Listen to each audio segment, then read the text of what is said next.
Hello, hello. How are you guys? Are you having fun yet? Yes? Good, I'm so glad. You couldn't hear me. How about now? Is this better?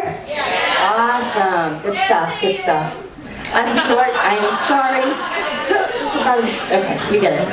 All right, well, here's the panel I believe most of us have been waiting for, myself included. So our first guests, who are returning from PentaCon 2K16, are Rick and Connie Hoying.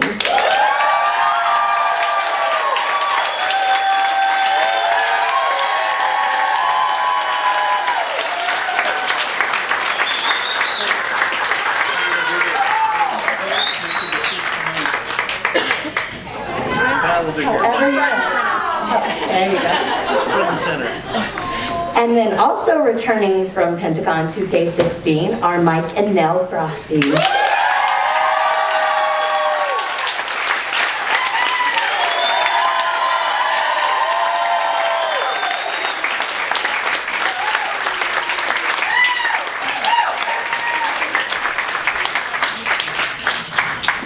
And also returning from 2016 is Miss Angelica Maldonado.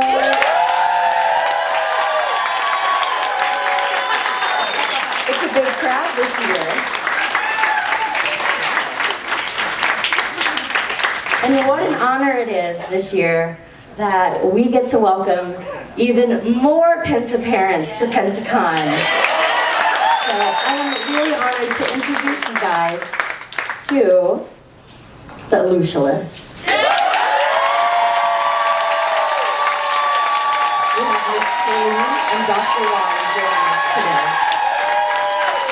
And Candace, Kevin's sister.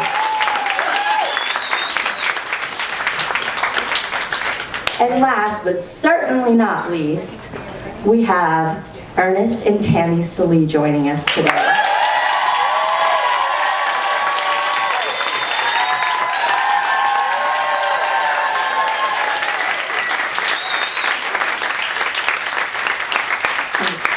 Again, you guys. One more round of applause for the PentaParents.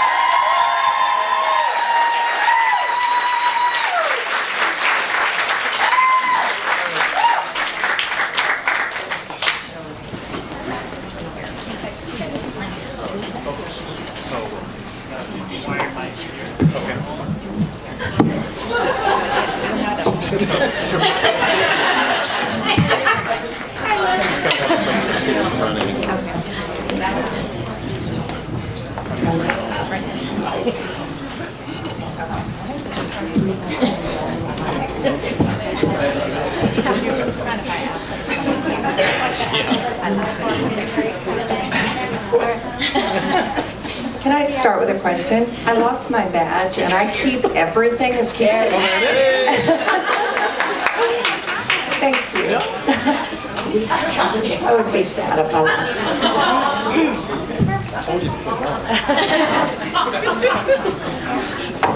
Well, cool. Well, thank you all so much for joining again. We're very excited to have them here. To kick things off, we do have a bunch of questions we've been gathering. We'll go through those as well. But to kick things off, can you just give a little intro to yourselves, your family, where you're from, that sort of thing? Just kind of go down this. Hi, my name is Angelica Maldonado. I'm Kirsti's mom, and we're from Arlington. And I have a dog named Tokyo, and I'm tour mommy sitting Pascal and Olaf. So.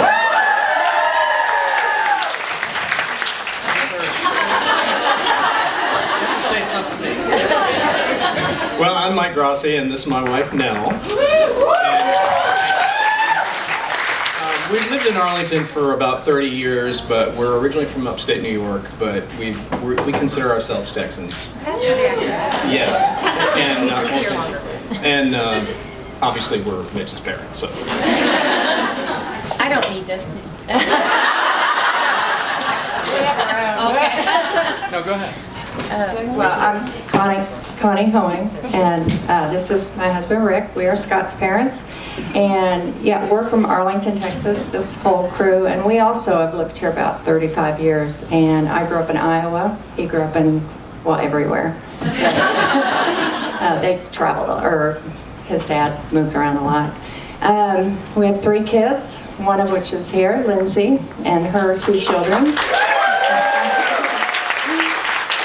Lauren and new baby, Beckham, couldn't make it today. They were sad, so they say hi. Anything? You want to add anything? No, you keep on going, you're good. We really enjoy this. Oh, sorry. Thank you. Hello, everybody. I'm Tammy Sallee. This is my husband, Ernest Tammy, and we are from Maryland. I'm now living in Southern Maryland. Originally from Baltimore, childhood sweethearts. We have 3 kids. Our oldest is Ernest Jr., and Matthew has his youngest sister, who's on the side, who is hiding, trying to hide, Tamira Sallee, and we are excited about being here. Hello, everyone. My name is Oluwole Olusola, and this is my wife, Kirstin, and this is my daughter, Candace, and of course,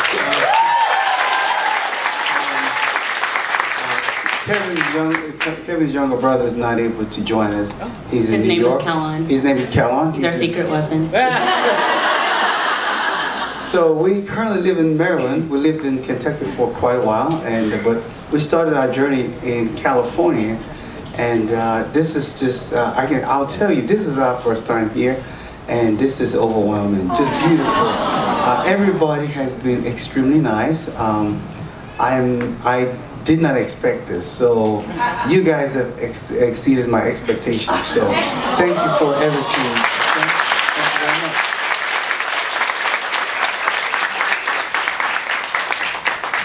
Do I need to introduce myself? I thought you like to introduce me. Who are you? Who am I? Who is this? Random person. I'm not a parent. Start there. Not a parent. Single to Pringle. Pray for me. No, really pray. So I'm Kevin's sister. I'm the reason he can dance. No, really.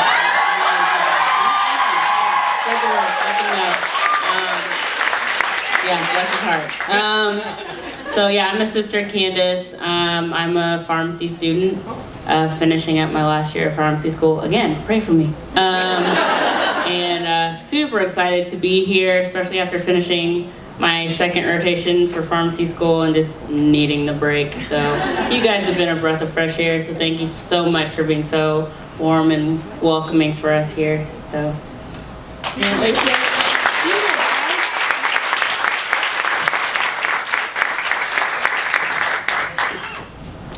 All right, so we got the questions here. So one quick request as well for everybody with a mic, if we also hold it close just to make sure that everybody can hear in the back. But the first question is going to be from Jen Youngberg. So, a few years ago, I mentioned that following them for so long, I feel like a proud parent because I just love them and watching their journey. But I wanted to know what your proudest moments have been over the last few years during this Pentatonix journey, as I get all emotional. Who wants to start? Because I know, like, I have my girl here, and I'm so proud of her, and I just can't imagine, like, how you must feel. So. Well, I might as well start, I guess. It's all overwhelming. I can't wrap my head around all of Scott's success and the group's success. It's been incredible. But all 3 of my kids are freaking awesome. And I'm extremely proud of all of them. Lindsay, Lauren, and Scott are all the apple of our eye and the joy of our life, and they've all 3 given us amazing, what we call PPMs, proud parent moments. And they just come one after another, it seems like, since they were babies, since they sat up for the first time and everything else. It's been a joy. As far as Scott's success goes, again, I can't wrap my head around it. I can't believe all this has come because of the group, and it just overwhelms me too. You know, it's I don't know, it's amazing. What do you think? As Rob Reactor said, ditto.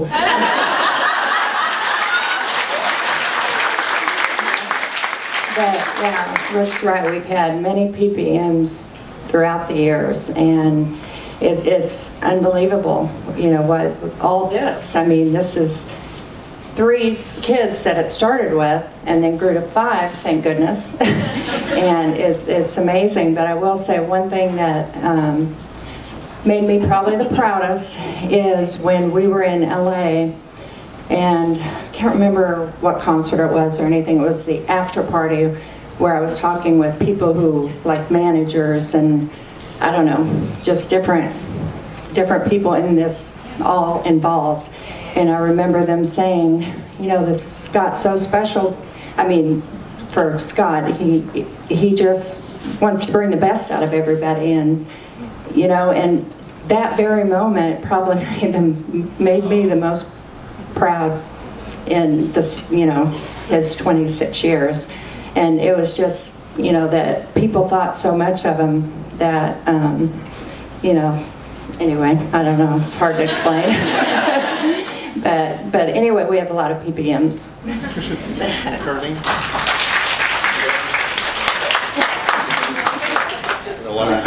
Well, I think there's so many proud moments. I mean, when this all started, I really did not know where it was all going. And before we knew it, there's 1 Grammy, then 2 Grammys, you know, and 3 Grammys. And it's just, really, it's a dream come true. And like Rick said, we also have 3 children, and our 3 children are doing very well. We're very proud. We feel like we've done a good job, and we thank God for that. And each one of them is special.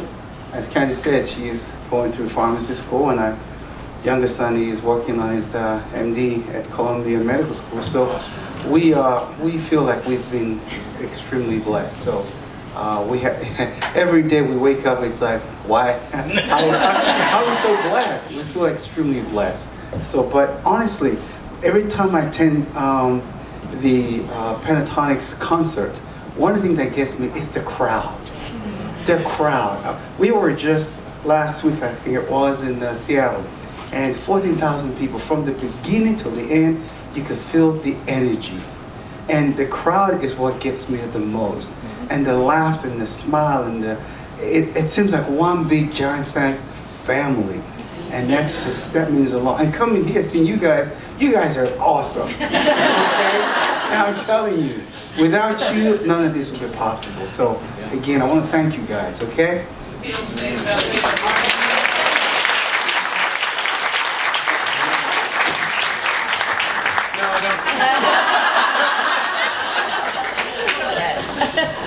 Feel free. Okay. Well, as you know, Michael and I don't get to go to too many concerts unless they come here.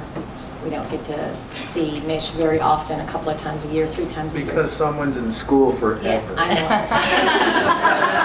know. Finishing up my master's and working 2 or 3 jobs, and you know, trying to get graduated by the end of this semester, and then things will calm down a little bit, which is why I'm not on Facebook a lot. I'm sorry. You all on Facebook. And plus, you have to support Mike's Playboy lifestyle.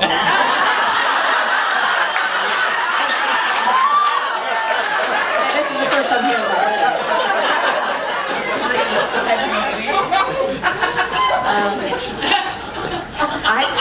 Every moment. Oh, now it's good. Yeah, now I can't be serious. No, every opportunity that we have to see Mitch perform, see Pentatonix perform, is a proud moment. The whole time I'm watching them, I'm smiling, and you know, I just feel so proud for all of them because they feel like they're all our kids, you know. And as a matter of fact, I feel like I'm at a family reunion. You all feel like family because without you, they wouldn't be where they are today. So thank you very much, and thanks for gathering again and letting us come and visit with you again. We love you all.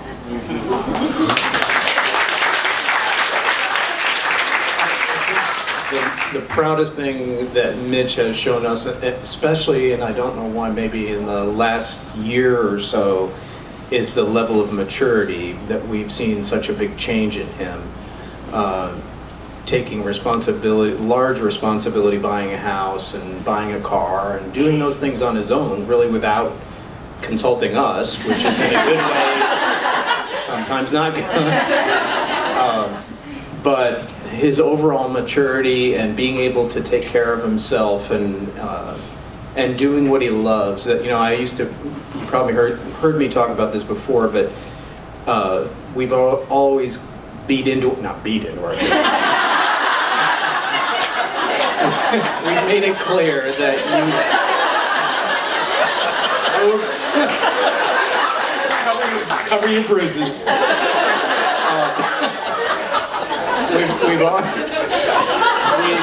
I'm not serious. She's tougher than me anyway. But where was I going with this?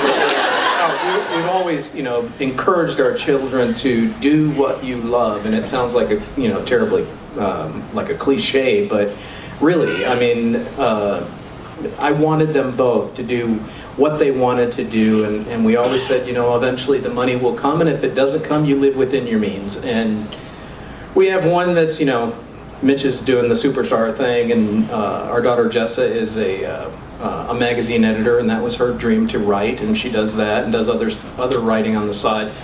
So the pride is always there, you know. And then we come to Pentatonix concerts. I'm just never going to get used to this. I mean, you walk out last night or Thursday night when we walked out and saw everybody, you know, and you're coming to see our children. You know, it's like, I still can't wrap my head around that. Like Rick said, I can't. And we are very appreciative of every single one of you. You're out here spending your hard-earned money and your time to come here and to go to a lot more concerts than we go to. It's very, very much appreciated by us all. It's very important that you understand that, because without you, like Rick said and Connie said, we wouldn't be here. So we really appreciate everything that you do and every concert you go to and everything else that you do. It just amazes us all the time. So I'll stop talking.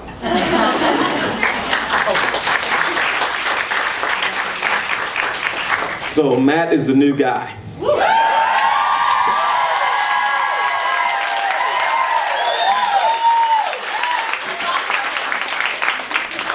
And being the new guy, you're always like, what's gonna happen? You know, what is it gonna be like? And so for us, his parents, we've had quite a journey along with him. Like everyone else has said, we're parents of 3, and we love our children dearly. They're the apple of our eyes. And of all 3 of them, Matt's oldest brother lives in Tampa. He works for Disney as an IT PM, IT project manager. His sister is here, Tamira. She's the baby, and she's the only girl. She's the only girl, Candace. and so she's kind of, they say she's spoiled. Maybe she is wrapped around this finger, but that's okay. She's going to be a freshman at Southeastern University in September. As far as Matt is concerned, we're proud of him. He's always, I was telling someone as we were coming in that he's always been very, very outgoing. Really? From the day before he was born. On that day, this is a funny story. We're in the waiting room, ready to go to the delivery room. If you ladies know, there's a room they put you in, and then they put you in that room to wait for you as you're in labor, and then they begin the process, and then they move you to the delivery room. Well, we didn't make it to the delivery room. And charged the world that they had to break down the table in the waiting room, or whatever you call it. And ever since then, he came out like, hi! I think he came out singing, to be honest with you. And so we're just proud of his journey. He's a hardworking young man, and he works really hard in terms of, you'll see him like when he performs, he gives 110% all the time. But he's been doing that all his life. And so, he leaves it out. So we're just proud of him. We're so glad that he's a part of this family. The word is family. That we sense this kindness in you. I've said the word that just rings in my head when I come around the Pentatonix and the Pentaholics, as you're called, is kindness. You all have such kind hearts, and it's genuine. And so we really appreciate that. It made it so much easier for us to become a part of this process, and we're so grateful to God and to you that you've been so nice.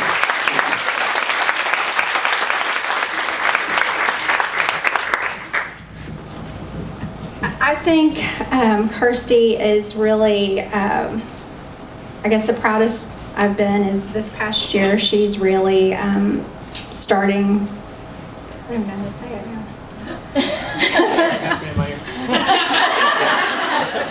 She's just really finding herself, I guess. She's becoming herself this year. She's gaining the confidence, and she's just, this is just, especially after having such a hard year last year. I'm sure a lot of y'all know about that. But I'm just really proud of her because she, you know, just strong. Right. Yeah.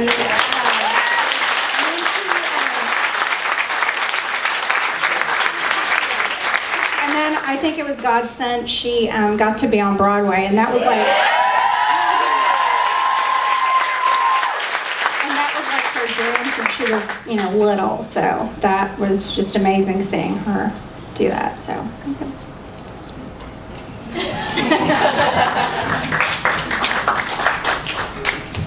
All right, so next question's from Emily sorry. I'm over here.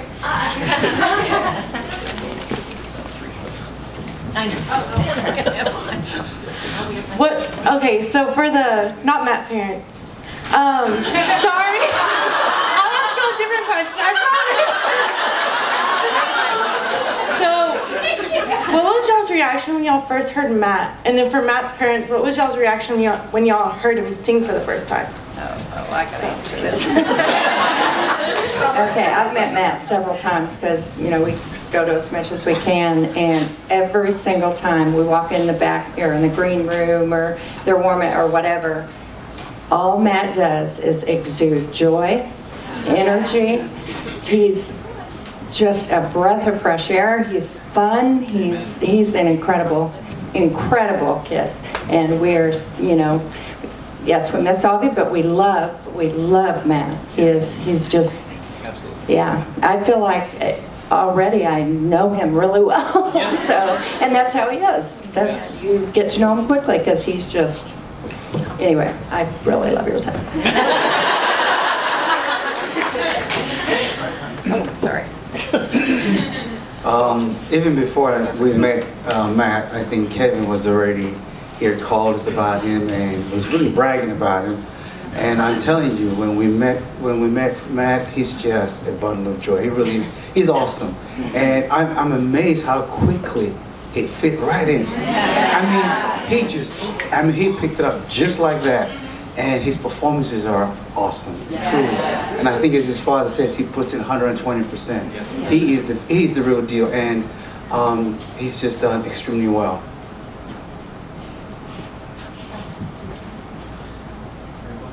Well, I know my daughter, Tamira, actually introduced me to the Pentatonix. It was actually 2016.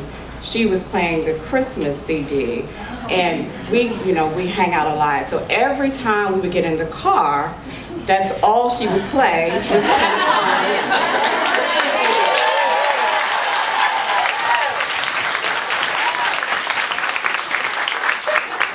And then I watched the 2016 Christmas special. And I was like, oh, I like this group. And when Matthew was going through the process, and he figured out, I remember the night when he actually was going through the audition process. Originally, they did not tell him it was for the PTX. And the night that he kind of figured it out, he texted me and he said, Mom, I think this this audition is for PTX. And so, and then when I met the group the first time, I believe in Chicago, I went to the first Christmas show. And of course, as a mom, you're always worried about whether or not your baby is going to fit in. And always will be my baby. And I was put at ease instantly. I mean, the group, they hugged on me, and I could tell they were genuinely hugging and loving him. And then when I went to the show, and he's like, he wasn't even official then, I just felt that this was a godsend instantly. And I'm still thanking him for it. Yeah. Me too.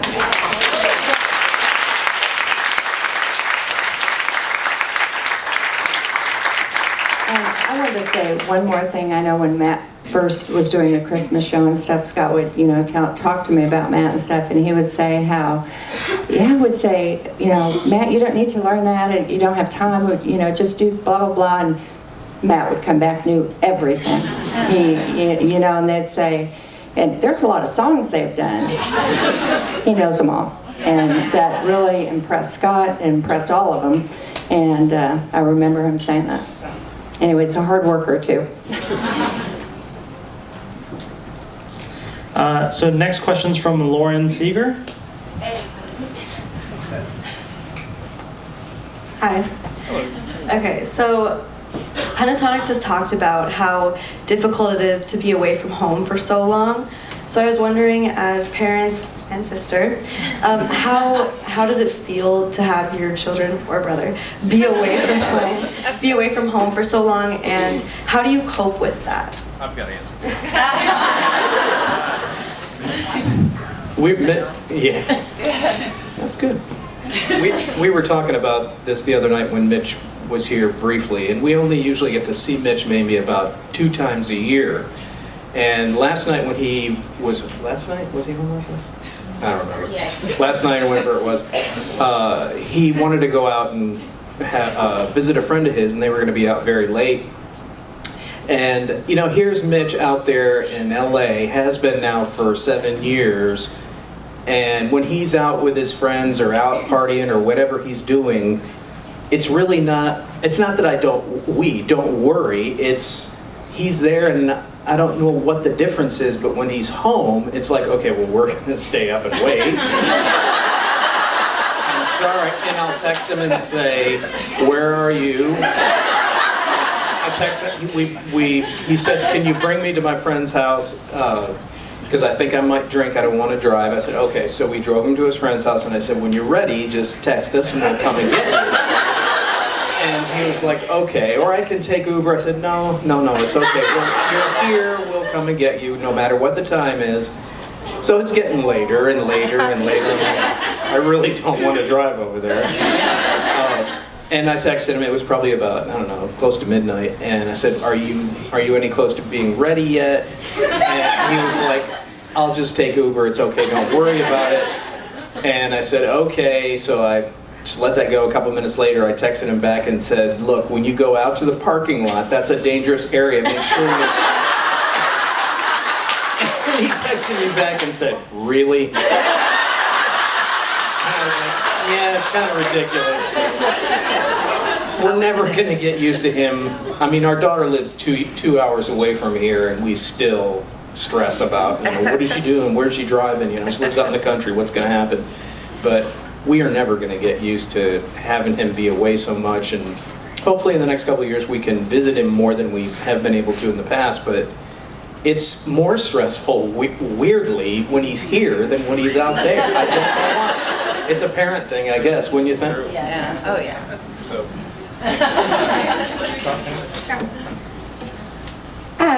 Kirsty's my only one, so I really am so sad all the time. But I actually try to go see her like every 8 to 10 weeks. Like I try to fly out somewhere or wherever they're at and try to go and see her. And in fact, tonight, yeah, I'm leaving tonight. I'm going to take Olaf and Pascal, and we're leaving, and we're going to Austin. Going to see the show in Austin, stay with her. And then I'm gonna drive her to Houston. We're gonna spend the night. Oh, great. How are you? Any little bit I can get. She said, Mom, I really miss Olaf and Pascal, and I thought to myself, that's code for Mom, I miss you.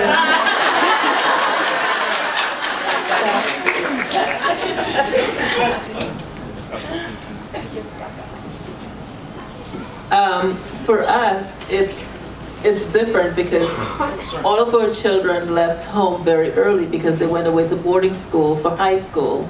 So it has been very difficult.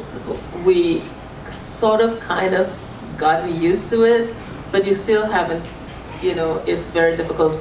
I used to leave home as soon as they call us, if they sound sick, I get really sick to my stomach, ready to go to the bathroom. He's like, okay, get a ticket, fly out. And so I'm always flying to go everywhere they are. I'm always on the road. Wait a second, hold on. Oh, hold on. Pause. She's not joking. Like, no. This is like real life. I have to tell stories. So, boarding school, we went to boarding school in Massachusetts, so super cold. We all have the sniffles up there, okay? It just comes with the snow. And I'm like, how are you doing?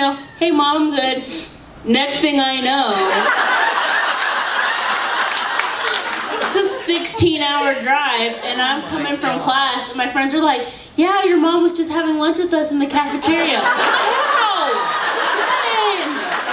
How was she? She didn't even tell me. Like, yeah, she brought us food. She brought you food? She bring me food? Like, how was she here? She's like, but you had a sniffle. She said you had a sniffle. Facts. Continue.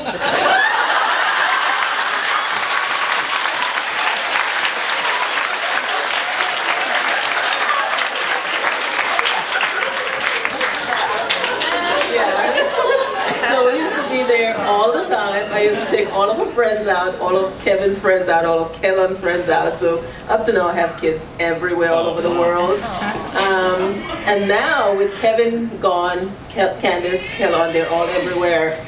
He is always, have you heard from the kids? And he has his little dot on the phone. He's always monitoring where they are. Oh, they're here, they're there. So he's always checking. He will call them, I see that you're at your home I see that you're in a library somewhere. He's monitoring everywhere they are. Every time of the day, even when I'm not home, he's always monitoring. We're like, you're a stalker.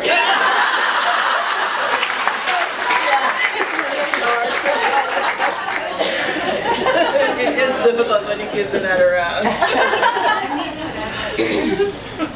Well, 3 kids, growing up with 3 kids, mass chaos most of the time. And anybody who has a bunch of kids at home knows that. It's just crazy. So Lindsay's the oldest. She went away to college, got a little bit quieter.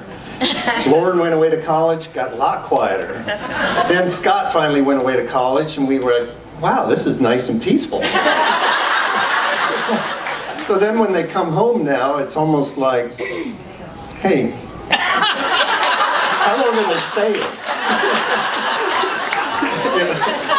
To a degree, I mean, I grew up all over the place and have older brothers and sisters, and we lived in different places, and Connie's the opposite. She grew up in the same town in southeastern Iowa, and she went to kindergarten with the same people she graduated high school with. So we have 2 different perspectives on things. So she calls Scott every single day, and with electronics we have today and everything else, I can text, we can call, it's just like you stay connected even when we're many, many miles apart.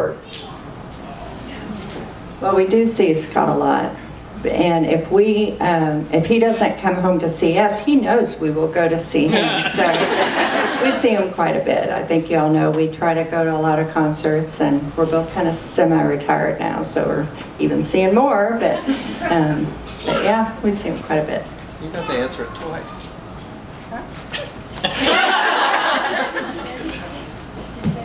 Next question. You got everybody? No. Oh, okay. No, got an answer. Miss your kids coming out. Oh, okay. They've only been gone 5 concerts. Yes. Now, Matt, well, Matt's oldest brother and Matthew, they graduated from college, and then they stayed in the states that they graduated from. So Matt's been gone a little while, also.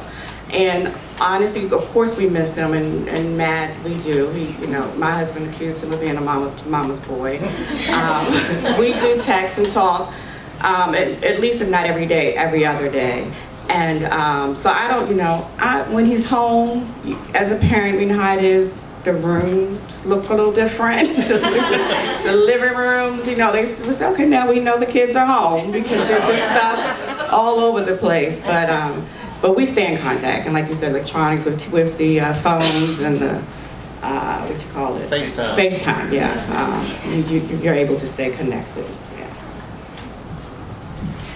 So from the sister perspective, you're asking, like Mom said, we've been out of the house forever. Kevin left home when I was going into high school, and he was going into 11th grade. So we've been apart for almost like over 15 years, I think, at this point.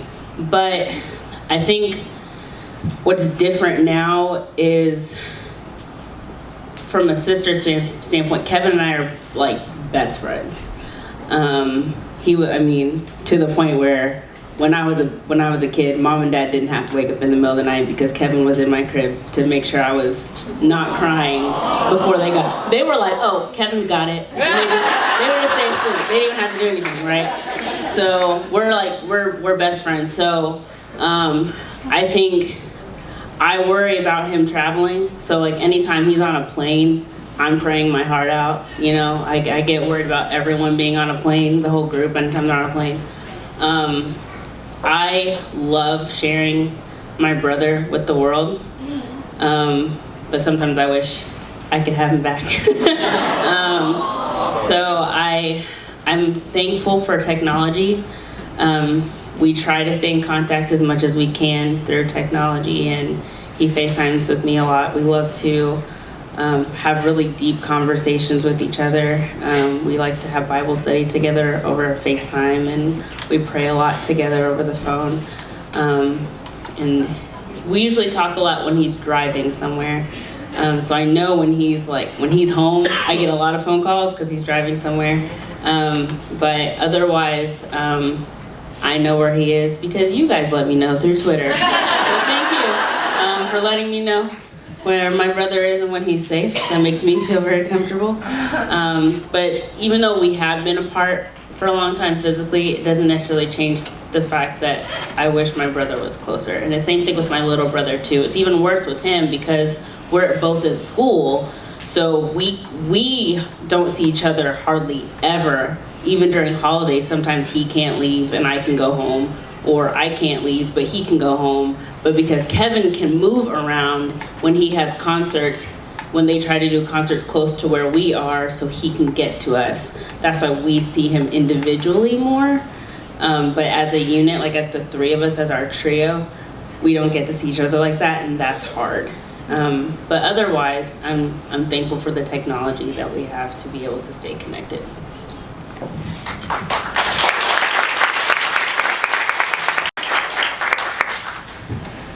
So next question is from Kendra Reagan. Popular table.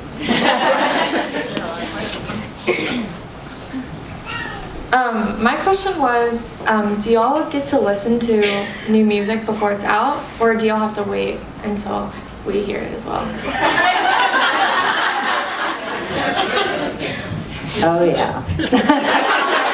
No, if something's done and Scott can email it to me, I'm all over it. The rough cuts, too. Yeah. That it's always with a promise that she won't spread it around anyway. So don't ask. I don't even give it to my daughters. But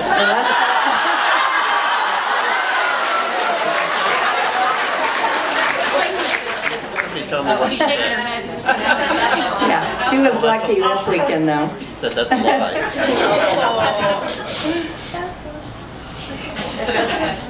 Rick? Oh, no, I'm good. Very simple answer with Mitch, no. No, we don't ever get anything ahead of time. No, but that's Unless okay. they send it to us. Yeah, right. But they don't. Same here, Kirsty never sends me anything, and I never listen, Connie. This is our source, right?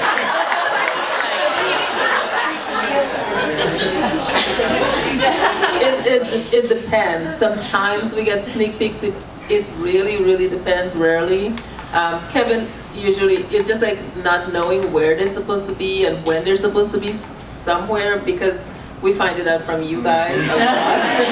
And I will say, well, Kevin, why didn't you tell me about this? He's like, Mom, this is my job. I just think of it as my job. I don't tell you what I'm supposed to do. It's my job. I just go to work every day. I was like, oh, okay. He's like, if you need to know something, then just ask me every day. Ask me what I'm doing. Ask me what I'm doing. I'm like, don't worry, I'll get it from the fans.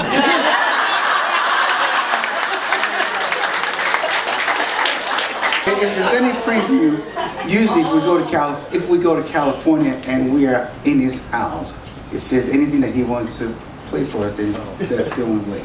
So. Kevin usually lets us preview like stuff that he's working on personally. That's usually the stuff that he likes us to listen to. It's not like I like to be surprised by Pentatonix stuff. I want to be just as surprised as you guys, so I wait. But he usually likes to send me stuff when it's his personal stuff, because he wants me to like critique it and ask me my advice and if there's anything that I think should change or whatever. And he'll go back and he'll send me a new cut and be like, how about this one? So like he says he respects my advice as his sister. So those are usually what he would send me. But otherwise, I like being surprised just like you. So there you go. Well, Matt is the new guy, so I'm not sure if he knows what he's supposed to be doing with these other guys. So I think it's because it's all new to him. It's not like with Kevin and all. Well, just I'll tell you if you want. He just kind of tells us anyway. And if you all remember the movie Meet the Fockers, we're in the inner circle. So no one else knows what we know, unless you're in the inner circle.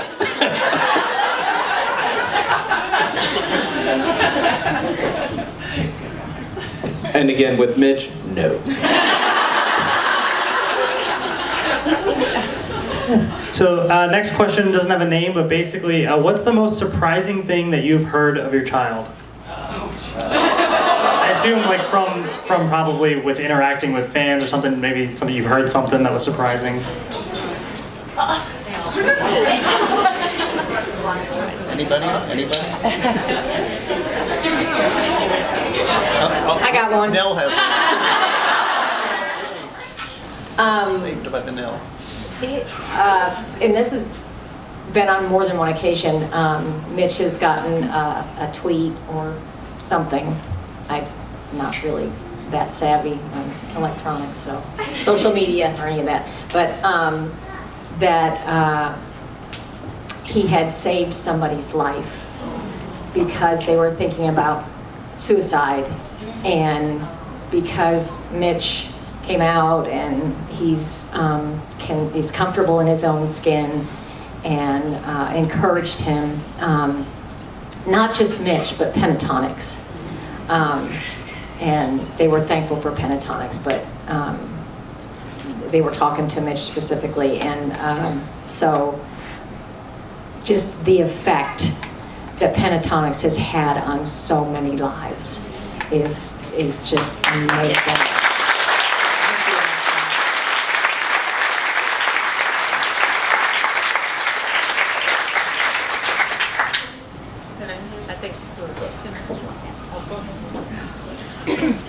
I think for us, because Kevin is very involved with the cello, we get a lot of emails from teachers, university, college professors, they talk a lot about their students who have now begun to pay more attention to the cello.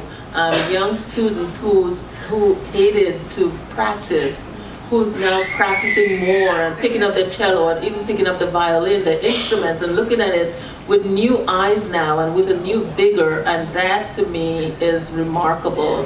And it's like, oh my goodness, you know, people come up to us and during concerts and telling us that, oh, because of Kevin and because of his love for the cello, my child is now picking up the instrument again and studying again. And so that is really a big surprise, and is for me, it warms my heart because I love the cello and I love orchestral music so much.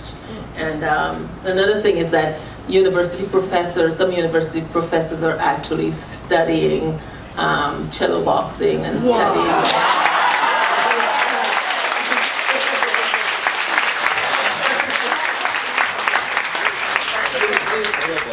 We were in the gym a few months ago, and one of the students came in and said they were discussing Kevin and cello boxing in at the classroom that day, and we have emails from university professors and talking about how they're discussing cello boxing and Julio, and so that is the topic. So that to me is like, okay, it's really fascinating. You guys already know how open Kevin is about his faith. And I think what's been really surprising for me is to hear, I get messages all the time from all over the world from people who are going back to church because of Kevin being open about his faith. I've had young people as young as 12, 13, 14, telling their parents, hey, I think I want to go get baptized, and I've had kids tell me that, my parents don't agree with me for wanting to love Jesus, but Kevin's testimony in and of itself has been strong for me, and I decided to go to church with a friend, and going to church has changed my life, and I'm gonna follow Jesus, and hopefully my parents decide to as well. And so I think seeing that, when you are true to yourself and you show people, something as strong as, hey, I believe in God, and not being afraid of that, and seeing how that impacts people even as young as 11, 12, 13, where you usually get made fun of for something like that, and that kids are feeling strong enough to be open about their faith, and even adults who are saying that they're wanting to go back to church and they haven't been back in decades, and they're wanting to rekindle their walk with Christ. I think that's really been amazing for me to see as well.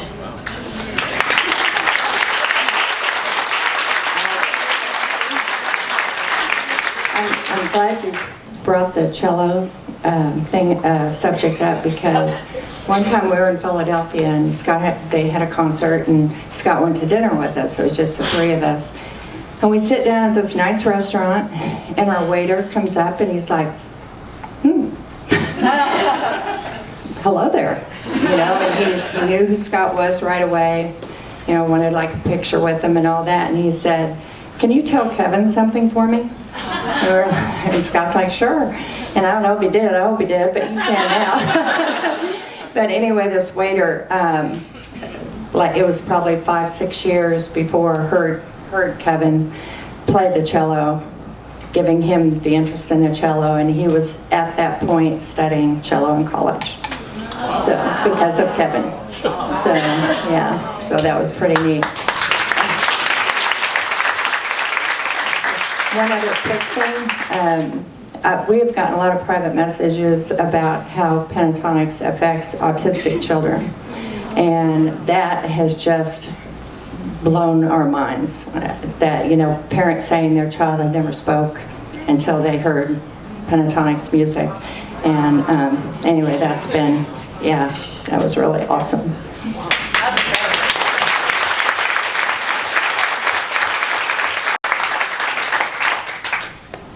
So if you all remember at PentaCon 2016, there was a moment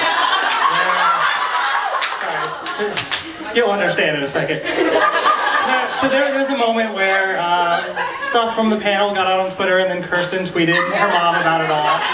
So there's something that I gotta read from Twitter. So word got out about how, you know, Connie says she gets hold of new music from Scott when she can, and Mike and Angelica are like, please send it to me, we want to see it our way. So then Mitch tweets, cool. And then Esther responds, when Mike drags you. And then Mitch goes, he gets famous on Twitter and suddenly he's mouthy.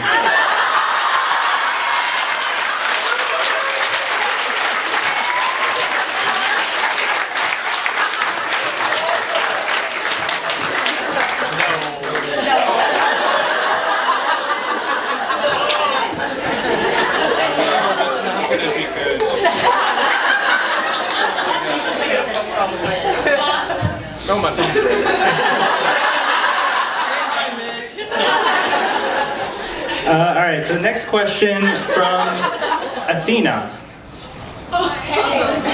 Okay, not on purpose, I promise. Wow, hi. If your children weren't singers, what job, like, do you think they'd be best at? Like, what do you think they'd be doing?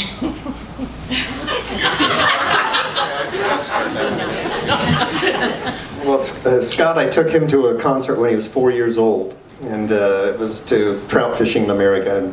It was a little duet band that did children and adult music, and he came out of the concert saying, "Dad, that's what I want to do when I grow up. I want to be a singer." Well, he worked on it his whole life, went off to college, and started thinking, it's hard to become a singer and make any money at it. You know, everybody's poor who's a singer. Everybody who's around was putting their hat out and singing in the streets and everything else to try to make a living at it. It's just very difficult. All the planets have to line up to, you know, for everything to happen right and to get to where you want to be in the singing business. And so when he went to college, he started playing, you know, putting his backups in order. And one of the main backups he had was film scoring. You know, he wanted to be film scoring, and then he also looked at being a pianist or a studio pianist. And anything else did he was thought about? Kind of business music. I mean, all music related. I mean, music business, pianist, session work. You know, just all that. Everything revolved around music. I really couldn't see him doing anything else. Anybody else? Kevin wanted to be a doctor. Kevin was, of course, he did pre-med and he did East Asian studies. He studied classical Chinese politics, economics, and so he wanted to do, if he didn't go to medical school, he was going to go to medical school. He wanted to do cultural diplomacy. So those are some of the things that he was interested in. He did a lot of, when he was in China, he did a lot of work for the embassy, for the Chinese American embassy in China. He worked with Ambassador Huntsman when he was there, and he did a lot of interviewing on Chinese television and things like that. So he was very involved in cultural stuff when he was there. So that's probably what he was going to be. Well, I know Matt, he never had a plan B. He never had a plan B. And when he was going through high school, his music teachers, all his teachers that really loved him, and they were trying to encourage him to get a minor when he went to college in education. And Matt started, you know, he thought about it for a second, just about a second. But he honestly never had a plan B. But as his mother, I can tell you that Matthew loves children. And if you have ever seen him around kids, you would see it, that was his second love. Music is first, God is first, music is second. But he loves children. So anything dealing with children and music, that would definitely be a great job for him, yeah. Well, when Pentatonix was touring, and when they first started, you know, touring out of the country, Kirsty was still trying to work on a degree online, and so she was actually trying to get like a speech therapy degree. So.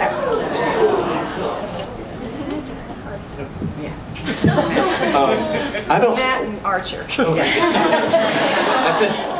I can't remember a time when Mitch wasn't doing music, and he did talk one time about doing musical therapy, which I thought would be really good. And hearing some of the stories about what Nel was talking about earlier, I think that would have been perfect for him to do, because he has a very caring heart, and people tend to gravitate to him for advice and you know, for their feelings and stuff like that. And so maybe, I don't know, maybe a child psychologist, well, maybe not a child psychologist. A dog psychologist. A cat psychologist. Either that or a tattoo artist, one of the two. It's really always been music, and I remember he said a lot of times through the years that if it wasn't for music, if he didn't have that to fall back on, that there were times in his life where he thought, I don't want to be alive anymore. And so that really got him through a lot of stuff, and he's very sympathetic to people that are in that same boat. And so, but other than that, it's always been music of some sort. So.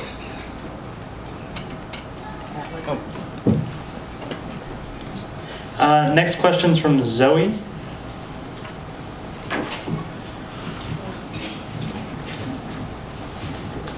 Hi. So my question's like, it might sound kind of confusing because I'm not the best with sentences for some reason. So, is there like an embarrassing story about each of your kids, like growing up? Like, do they have an embarrassing moment? And they would.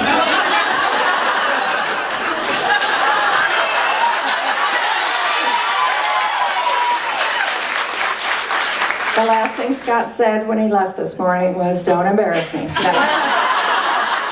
no, they would kill us. Go ahead. You're not going to tell it? I don't think we would live to tell about it. Especially after that first tweet.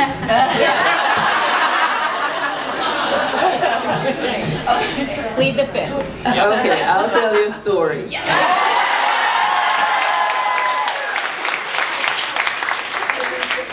You know how Kevin is extremely religious. He has been that way since he was a little boy. Well, there are two stories. When he was about 7, maybe about 7 or 8, at church, you know, he used to go to church, and he decided the grand piano at church, he decided to engrave his name on there.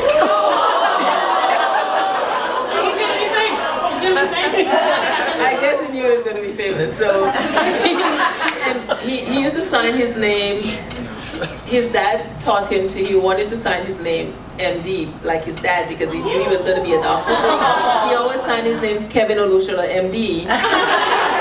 So he signed his name Kevin Olusola MD on the piano. Oh, well, they were furious.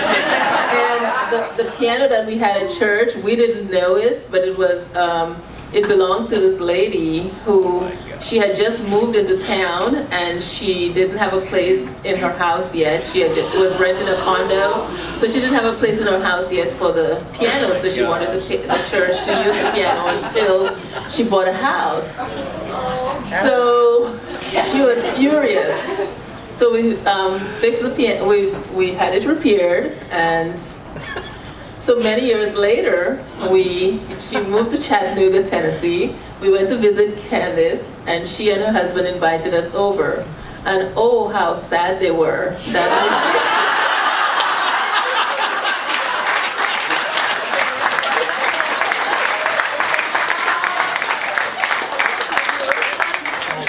it was repaired. Her husband brought out his big binder that he wanted Kevin now to autograph it. He was like, if I only knew. Now I have to get your autograph in this binder instead of having it, leaving it on the piano. The second story is,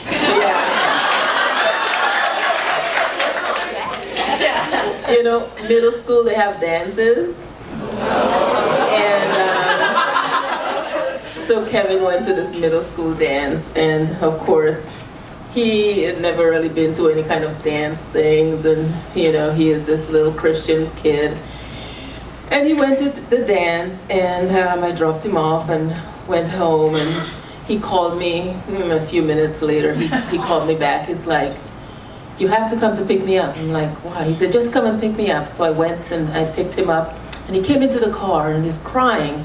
He's like, Mom, these kids, the way they're dancing, don't they realize that it's not appropriate? They're rubbing against each other, and they're doing inappropriate things. Jesus doesn't like that. Jesus wouldn't be happy to see that. Don't they know that Jesus is in there? And so he has been the same Kevin. He never liked these things, and I tell him, I said, well, these are young people and they're having fun. But no, not in this way, Mom, not in this way. So he was very distraught. Needless to say, he didn't go to very many dances. I do have one story that I don't think Scott would mind me telling. He was very young. That's why I'm thinking I can get away with this. He was probably 8 or 9 years old, and he was in a musical theater production. Oh, I can't remember the name of it. Oh, darn. But anyway, he had to wear this, Treasure Island, I think. And there was, he had to wear this big long wig, and it had to be weaved into his hair. And so they had like a dress rehearsal or something. Well, the lady who was doing it doesn't realize children don't understand sarcasm. And the lady said, "Why don't you get your hair a little shorter?" And Scott came in the car and said, "Mom, I got to get my hair cut shorter. It's too long." And I'm like, "Really?" And should have thought to ask, "Are you sure you want his haircut?" Because they were so picky about ever doing anything to your hair in musical theater. But no, I got to get my hair cut. And so, and it's not long anyway, so it's like short. So we didn't buzz it, but it wasn't much longer. So he shows up the next day for the show. And, yeah, it was not pretty. I thought that hairdresser lady was gonna just stroke out right there. But another mother came along and said, "Here, I'll do it," because she was just beside herself. And so anyway, I'll never forget that. Was that in school? Where was that in school? Cats. At Cats. Yeah, Fridge. Yeah, they did. Keep referring. I have a quick one. And I think Matt will be okay, because we just talked about this not too long ago. He did the lead in Grease. And you know how Danny is, so you know how Danny's hair looks, okay? Not like Matt's. So Matt grew his hair out a little, just a little, and I took him to my hairdresser and got it perm. So he got a perm and he got the waves, and he was the best looking black Danny ever.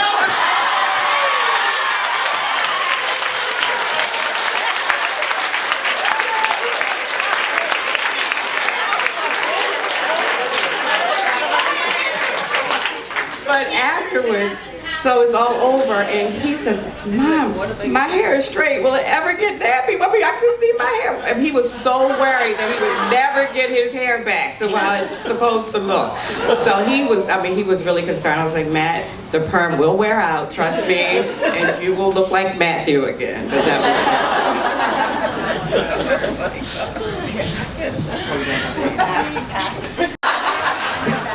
Actually, I have one.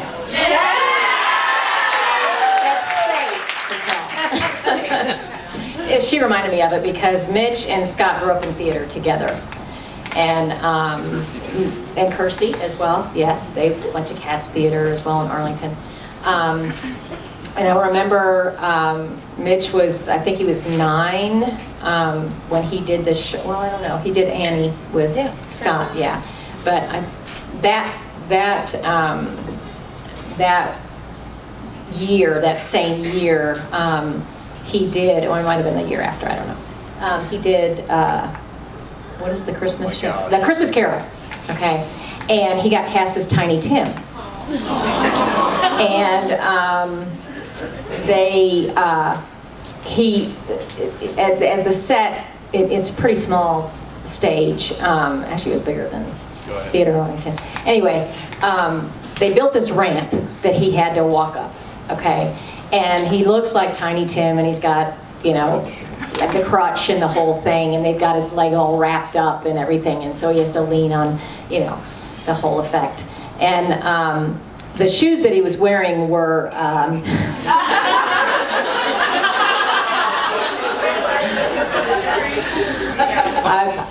some old pair of shoes that had no traction on the bottom. So they were supposed to, the people that helped with the props and so forth and the costumes, were supposed to, you know, scuff up the bottom of the shoes before the show so that he could get up that ramp with that crutch. So it comes to that part where he has to go up the ramp and he keeps sliding back down. Goes up, slide back down. Goes up, slide back down. I'm like, I need to go up there and pick him up. I was, oh my God, the poor thing was. Great story. Yeah. Do you remember that? Yeah, one of the guys that worked on the crew. No, it's the guy that was the actor that played Bob Cratchit. Oh, okay. Yeah, Bob picked him up. Brought him up on, dragged him up on stage, but Mitch was like 12 shades of red. So did you say you did help him? You did? Yeah, not us. The other actor. The actor, Bob Cratchit. Yeah. Anyway. But he said, I don't want to. Yeah, he said, I don't want to do this anymore. But he went on to do many. Are you sure? Okay. Yeah. No, I'm not telling him. He's going to tell it. Oh, this is bad. Okay. Scott was how old? Maybe fourth grade. Fourth grade. And he had this little friend in him, and they decided they wanted to make a magazine and sell it at their elementary school, I guess it was. And it was called, I can't remember what it was called, but it featured like a Buc-ee's, you know, like a Bucky the Beaver type thing, you know, and so this was back in the days, the early days of computers and the early days of software and the early days of porn. And so Scott wanted to get some ideas on this beaver, so he types into the search engine. He types into the search engine, you know what, and all of a sudden 1,000 pop-ups start coming up. And he starts, I hear screaming from the other room. And I go running in, and he's like, Dad, I didn't mean it, I didn't mean it.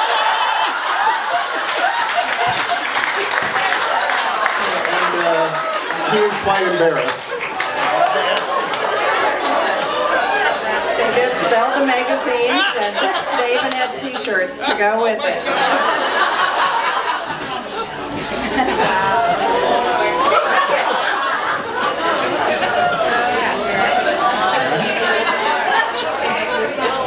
Next question from Destiny Key. The question table. Thank you. Hi. So my question is more for the siblings. How do you guys deal with the fame of your siblings and the fans? There's Lindsay back there. She just went to the restaurant. Need a microphone. Well, Candace can start. Yeah. Candace. I can start and you can finish. The fame of my siblings. So, I mean, I've always kind of been in the shadow of the fame of my siblings, so it's not really any different.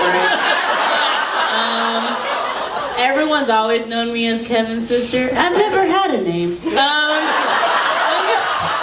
fine. No, I mean, I've always been proud of my brother and what he does, and I've always wanted to like just mimic anything he did. So at the same time, when everyone else is like, "Oh my gosh, your brother's amazing," I just think of like him being my brother. So when people say, "Oh my gosh, he's so cute," I think, praise God, we gave him braces. Or, you know,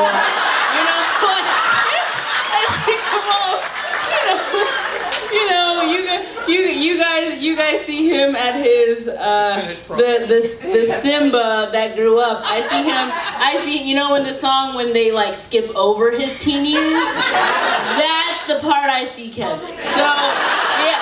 So when you guys are like, "Oh my gosh," I see that little clip, that 5-second pass through of Simba. That's how I see Kevin. So you know, the fame of Kevin, it's weird to me still. Because I just see him as my brother, and because he's like my mentor all the time. He's constantly calling me to make sure I'm doing what I need to do. He's constantly giving me advice. He's constantly praying with me. He's constantly lifting me up. He's just like literally my best friend. So his fame is just something that I can be proud of, and I can share with people, and just kind of be baffled that people actually like my brother. It's literally just Kevin. It's fine. But yeah, it's cool that I can share his hugs with the world. Like I'm always like, please, you have to get a Kevin hug. Like, and people tell me when they get a Kevin hug, you know when you've received the Kevin hug, right? Like you know, it's just so warm and just awesome. He loves giving everyone else hugs now because I get a completely different hug from him. I've always been the one to, because I'm so little compared to him, I do this to my little brother too, but if they're sitting in a chair, they already know I'm going to climb into their lap and expect them to embrace me. They hate that now. It was cute when I was little, but now that I'm 28, it's not cute anymore. You know? But I'm still little, so I think it's great. But I mean, the fame of your brother is just like, just being proud of them for being comfortable in what they've always been called to do. So if you have a sibling or a best friend that's doing something and they're doing it to their best ability at 110% and they're loving it to the fullest, it's the same thing. It's just this one is on TV and on Twitter and on YouTube and on Facebook, and everyone knows them. That's the only difference. So, did you want to talk about your brother? Do you want to tell him about Matt?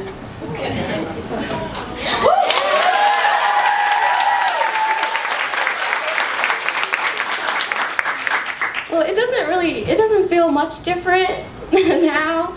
But like when I first found out, you know, everybody at my school found out, and they'd be like, "Oh my gosh, your brother!" And I'd be like, and I wouldn't give a big reaction because that's just not my personality.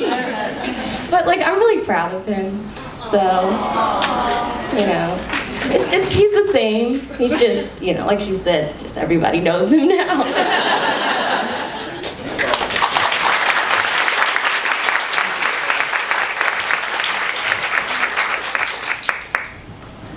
So I think they pretty much covered it, but I would just add that like how special it is like when we all come together and we have our little like family like gatherings and how at home everything feels and everything. So, and just, I don't know, it's really fun like actually having a famous brother. So like when people have heard of him or you mention it or it comes up and people are like, "Oh my God," if they've heard, you know.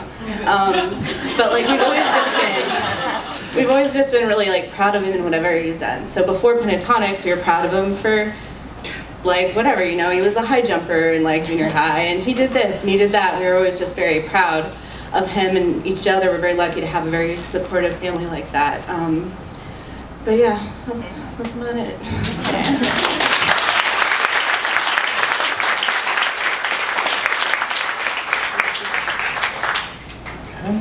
We got a couple more questions, and I promise I'm handpicking the questions, so I know it seems like it's just all coming from the front. I'm sorry, I'm doing my best. So Max.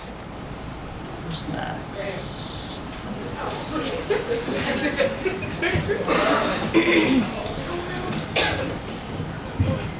Okay, so my question is, do you guys ever see like covers, art, or edits that fans do?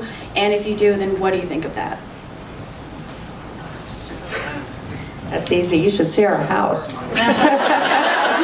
You know, Scott, sometimes he has to give us stuff, and then I get it home, and then I'm like, I really want to keep this, Scott. And we have art up, I mean, up in the music room especially. But yeah, shoot, what was the question? What do we think about the fan art? Oh, anyway, the fan art is incredible. I mean, I get on Facebook and see some of the pictures, and I am blown away. I mean, you guys are some of the most talented people I've seen. I mean, it's just amazing what especially some of the artists. Good heavens. We were really great one on our team.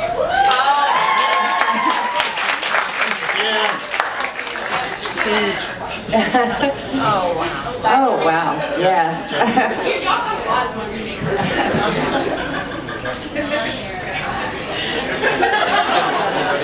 Cuddles the beaver. Cuddles the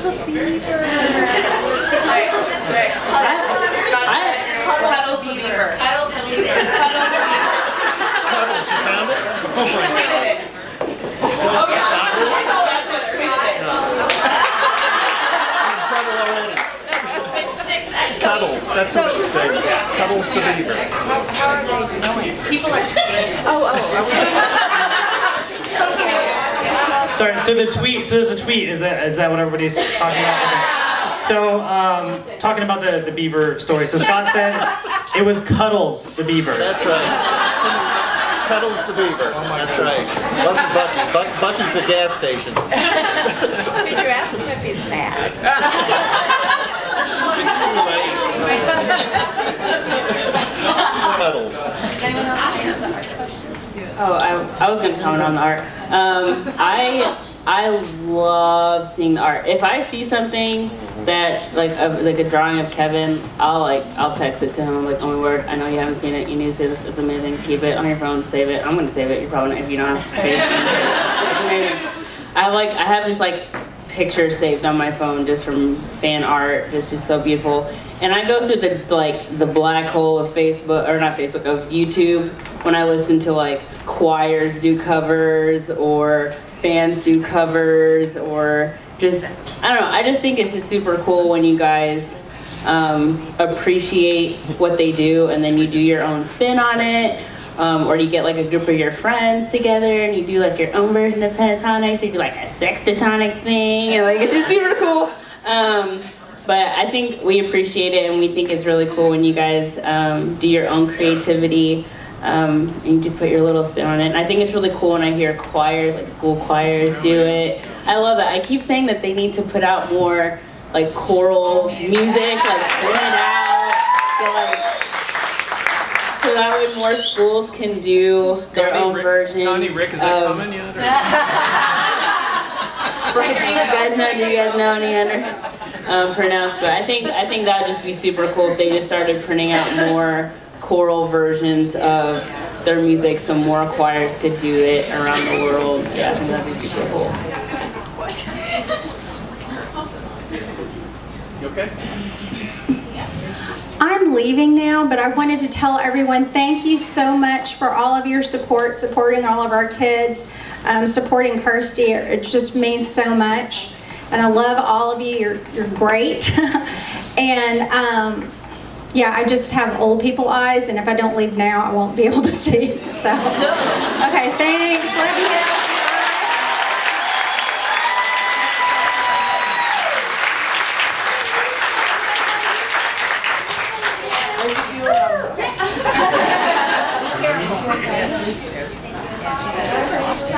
So that's going to be it for the questions. We do have some gifts, and actually, related kind of to the last question in a way. So if we want to start the. Okay, so actually the last question was fantastic. I think if you remember, if you were here last year, remember we had little gifts as a thank you to the PentaParents for arriving. Well, this year we got one of the fandom's most popular artists to do something for each of you, representing your children. Oh my God. And it is super cool, and I wanted, instead of one of the committee members to hand it out, I wanted Jen to give you these herself, because it's by Pentaholics for PentaParents. So.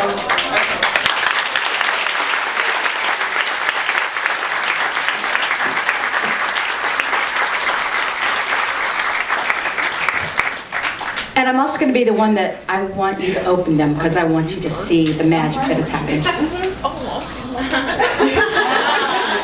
These for the Sallees. Thank you. Mike and Nel.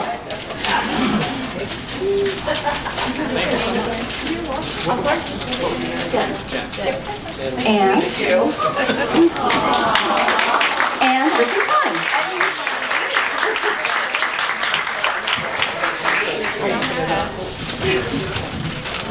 Wow. Jen?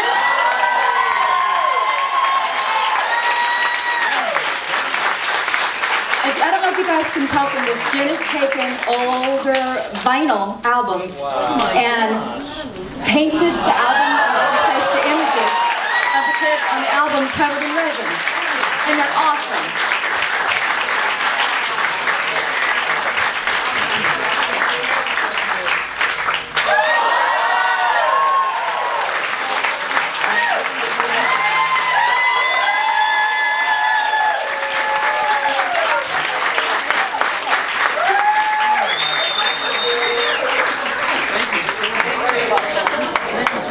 You're welcome. Can someone send me a picture? Yes. What? This also. Where am I supposed to go? Right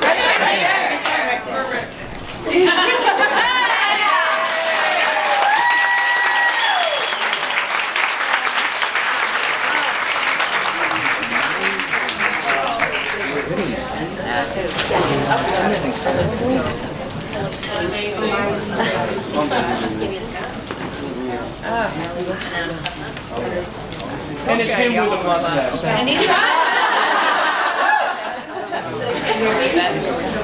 Oh, and you know how we have Pentatonix? We have Pentatonix too.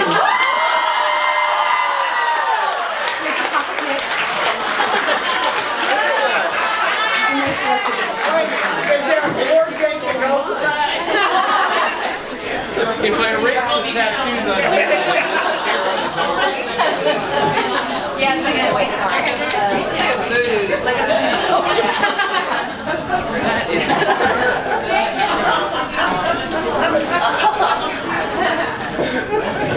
Okay, so once again, thank you all for coming today. Give them all a really round of applause.